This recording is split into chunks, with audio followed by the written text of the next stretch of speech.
నల్గొండ జిల్లా మునుగోడు నియోజకవర్గంలో కాంగ్రెస్ పార్టీ అభ్యర్థి కోమటిరెడ్డి రాజగోపాల్ రెడ్డి ఎన్నికల ప్రచారం చేశారు. ఉప ఎన్నికల్లో మునుగోడు ప్రజల కాలు మొక్కి కడుపులో తలకాయ పెట్టి చూసుకుంటానన్న కేసీఆర్ మునుగోడుకి ఏం చేశాడో చెప్పాలని రాజగోపాల్ రెడ్డి డిమాండ్ చేశారు. రాజగోపాల్ రెడ్డిని ఓడించాలంటే కూసుకుంట్లో ఒక్కడే సరిపడని మంత్రులందరూ కలిసి మునుగోడులో ప్రచారం చేశారని ఎద్దేవా చేశారు.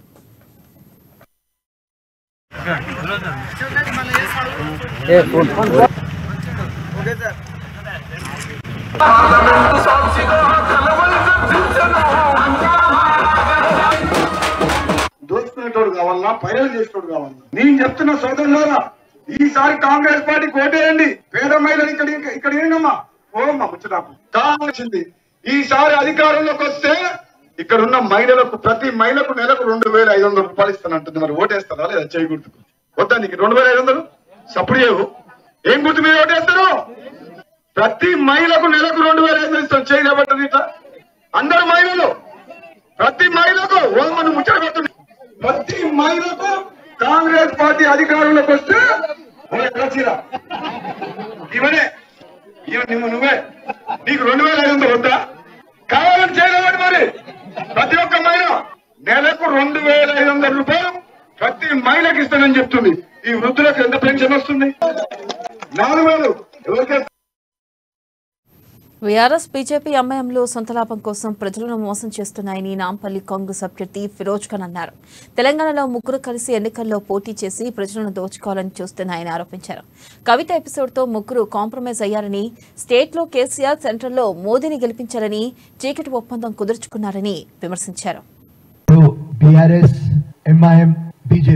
ఇది ఓపెన్ సీక్రెట్ అయిపోయింది. ఇప్పుడు ఫస్ట్ మేము మొదలు పెట్టినాం, వీళ్ళు సొంత లాభం కోసం పబ్లిక్ కి ద్రోహం చేస్తున్నారు, చీటింగ్ చేస్తున్నారని. ఇప్పుడు క్లియర్ కట్ తెలంగాణలో టోటల్ వీళ్ళు ముగ్గురు కలిసి ఎలక్షన్ కంటెస్ట్ చేస్తున్నారు. కవిత ఎపిసోడ్ అయిన తర్వాత వీళ్ళ కాంప్రమైజ్ అయిపోయింది. పెద్ద పెద్ద మినిస్టర్లు జైల్లో ఉన్నారు, కానీ కవిత బయట తిరుగుతున్నది. ఒక డీలింగ్ అయిపోయింది. స్టేట్ లో బిఆర్ఎస్ కి గెలిపియాలి, సెంటర్ లో మోదీకి గెలిపియాలి. దానిలో MIM BJP B team, BRS కి కూడా బి టీం.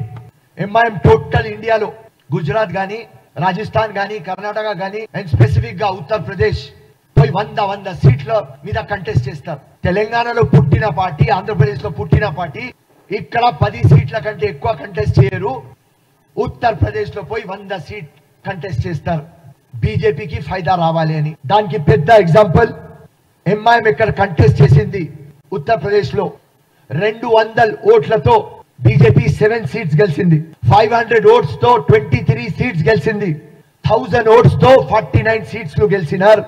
36 సీట్స్ 2000 తో గెలిచినారు. ఎక్కడెక్కడ ఎంఐఎం క్యాండిడేట్ ఉన్నాడు అక్కడ బీజేపీకి మద్దతు వచ్చింది.